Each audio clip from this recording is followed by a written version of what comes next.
All right, so today I'll be talking from a book called 13 Things. Oh, sorry, 13 Things Mentally Strong People Don't Do by Amy Morin. And one of the things she talks about in the book is people pleasing. And so Amy is a psychotherapist, and she shares the story of working with a patient who had this strong desire to be liked by everyone. And so her biggest fear was that other people would think that she was selfish. However, after a few therapy sessions, she began to recognize that her need to be liked was actually more selfish than always saying yes to people.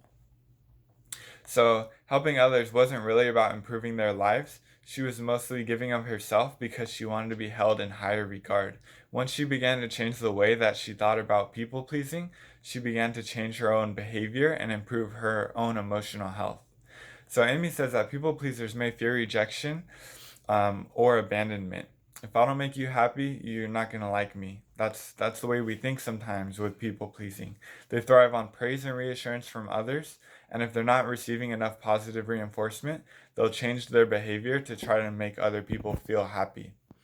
So Amy says that we don't want to be a martyr, and she says that martyrs are making individual attempts to please others to the point that it becomes a turnoff. And so they're constantly saying things like, I do everything around here, or if I don't do this, no one will. So martyrs are at risk of becoming bitter, angry, and full of resentment.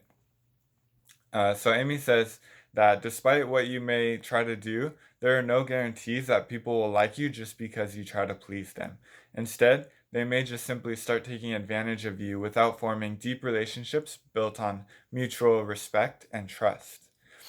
And then Amy talks from a book called The Top Five Regrets of the Dying by an Australian nurse, Bronnie Ware, who spent many years working with patients who were dying on their deathbed. And so in her book, she says that one of the top five regrets of the dying is people pleasing. And so these people on their deathbeds often said that they wish they had lived more, uh, more of a life that was full of authenticity. Instead of acting and speaking in a manner that was pleasing to others, they wish they had been more true to themselves.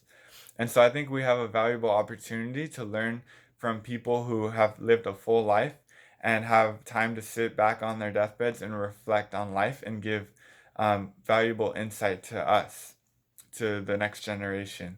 And so I think that's one thing we can take away, living a more authentic life and not being so focused on people pleasing. So that is it for today from that great book, and I will share more from that book next time in regards to how to nurture our emotional health. So I hope that helps.